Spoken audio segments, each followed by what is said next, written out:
Chers élèves, bonjour.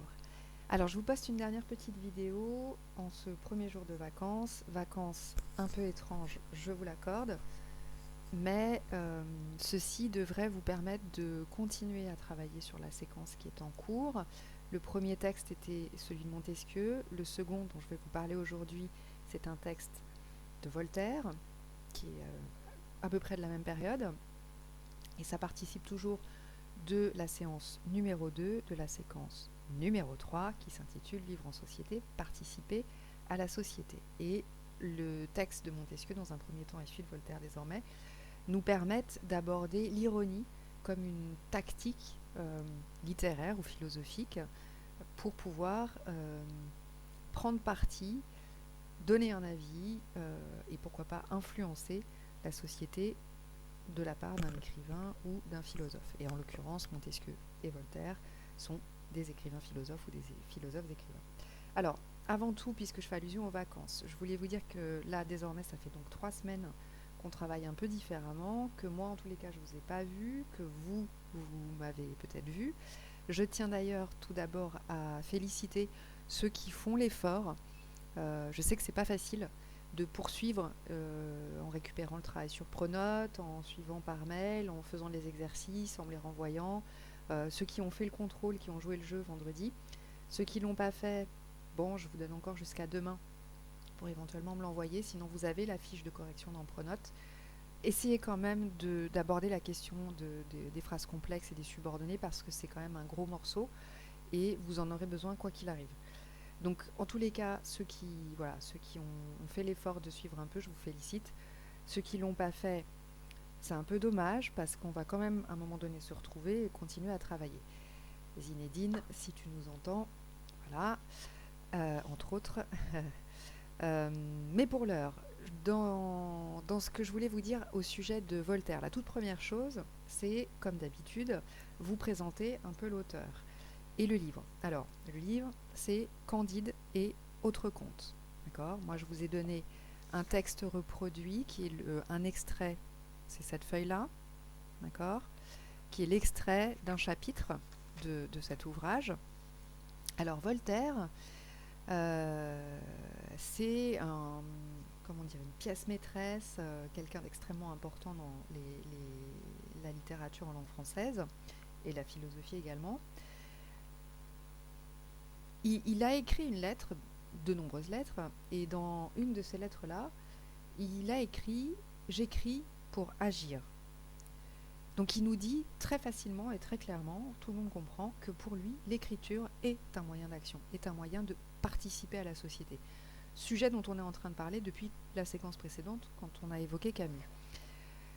En fait, c'est un écrivain qui est vraiment essentiel dans la pensée des Lumières, qui est même pilier, pourrait-on dire, de cette pensée rationnelle qui a cours au XVIIIe siècle et sur laquelle on fonctionne encore beaucoup aujourd'hui.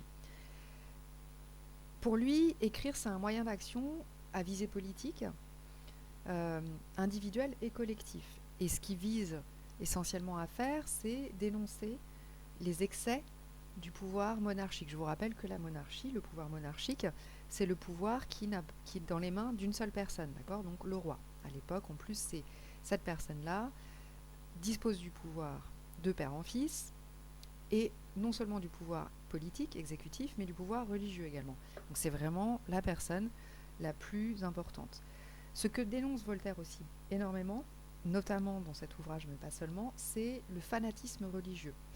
Il s'en prend beaucoup à l'Inquisition. À l'époque, l'Europe catholique, essentiellement espagnole, mais pas seulement, française aussi, n'hésitait pas à torturer, tuer, brûler les gens qui n'étaient pas d'accord avec elle. Et c'est ce qui avait cours notamment dans les pays qui avaient été colonisés par le Portugal, l'Espagne, l'Italie, la France, puis les Pays-Bas et l'Angleterre. Donc toute l'Amérique du Sud, l'Amérique centrale, les Caraïbes, et après l'Amérique du Nord. Et puis pas seulement, puisque l'affaire coloniale se poursuit largement, quasiment simultanément dans le nord de l'Afrique, puis après dans le reste de l'Afrique. Alors, Ce qui est intéressant avec Voltaire, c'est que tout comme Montesquieu, il ne s'est pas contenté d'écrire des contes, il ne s'est pas contenté d'écrire des essais, il a écrit aussi des pièces de théâtre, il a écrit des récits, des tragédies. Alors son théâtre aujourd'hui n'est plus tellement connu, ce sont des pièces de théâtre qui ne sont quasiment, pour ainsi dire, jamais montées, qui sont très peu étudiées d'ailleurs. Mais par contre, ses contes, notamment le fameux Candide, mais on a aussi les contes philosophiques, sont extrêmement étudiés et relativement faciles à lire en fait. Ce qui est intéressant avec Voltaire, c'est que lui aussi va utiliser l'ironie, et ce qui est même plutôt assez amusant, on parle même d'ironie voltairienne, c'est que il exagère toujours énormément, il crée toujours un effet de détournement dans l'exagération, c'est-à-dire que les noms par exemple de ces personnages sont assez ridicules, les excès qu'il veut dénoncer sont toujours monumentaux et n'ont pas de limite, et il détourne encore une fois pour créer ce que je vous expliquais dans l'introduction, c'est cet effet de distanciation produit par l'ironie.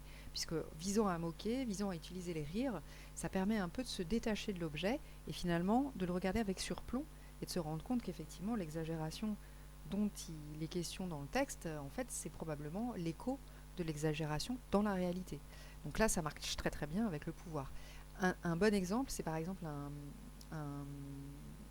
un titre, un essai fameux qu'il a écrit qui s'intitule « De l'horrible danger de la lecture ». Là, vous voyez bien que de la part d'un philosophe, à aucun moment il va avancer que lire est dangereux. Bien au contraire. Donc déjà, dans le titre, c'est affiché, usage de l'ironie, voilà. Et il va tout tourner comme ça en dérision. Mais en tournant les choses en dérision, en cherchant un peu à moquer, il n'est pas en train de faire un one-man show ou de dire que c'est drôle. Il cherche vraiment à nous faire réfléchir, d'accord ? Donc c'est toujours le même principe. Ça lui permet aussi de contourner les, les affres de la censure. Alors lui, il a été embastillé. Embastillé, ça veut dire rentrer à la Bastille. Donc aujourd'hui, la Bastille, c'est une place, c'est une station de métro. La prise de la Bastille, c'est le 14 juillet 1789. Mais en fait, à l'époque, la Bastille, c'était une prison. Donc il a été embastillé, ça veut dire qu'il a été emprisonné, il a dû s'exiler, il a dû utiliser plein de ruses pour pouvoir continuer à dire ce qu'il voulait dire. Et puis il a quand même réussi à obtenir le soutien de certains souverains en Europe qui étaient parfois un peu plus avancés, en tout cas plus tolérants que le monarque français, de sorte qu'il était quand même un peu protégé. D'ailleurs, à propos de la tolérance, il y a aussi un ouvrage fameux qui est cette fois beaucoup plus philosophique, qui s'intitule Traité sur la tolérance, qui date de 1761, je crois, donc qui est un peu plus tardif que Candide, où voilà, c'est vraiment un plaidoyer en faveur de la tolérance. Quelque chose de Voltaire qui est assez fameux et qui est encore ce qu'on peut appeler très dans l'esprit français, entre guillemets, c'est le fait qu'il soit capable de prendre la défense de la liberté d'expression, de la tolérance, même s'il n'est pas d'accord. Ça veut dire qu'il se battra jusqu'au bout pour que vous puissiez vous exprimer, surtout, et même surtout, si vous n'êtes pas d'accord avec lui. Là, on est dans la liberté totale d'expression. D'accord ? Donc ça, c'est un fondement essentiel à la manière dont il aborde les sujets dont il traite, sa critique sociétale, philosophique, politique et religieuse, et à ce qu'il nous transmet comme héritage aujourd'hui. Alors, plus précisément, Candide ou l'optimisme, c'est un ouvrage qui a été publié en 1759. Dès le titre, on peut voir que déjà, on a une petite pointe de cette ironie voltairienne, puisque Candide, comme vous êtes peut-être pas sans le savoir, c'est un terme en fait qui ici est un prénom, mais c'est aussi un nom commun, ou un adjectif, plus précisément, qui désigne quelqu'un d'ingénu, quelqu'un de naïf, quelqu'un d'innocent. Ici, c'est un personnage qui naît dans un château en Westphalie, donc c'est l'ouest de l'Allemagne, qui est un lieu imaginaire, c'est un conte, hein, donc il place son propos dans le registre a priori merveilleux, peut-être fantastique, mais a priori merveilleux, donc c'est « Il était une fois », c'est un monde imaginaire. Bien entendu, ce monde imaginaire aura ici des résonances monumentales avec la réalité.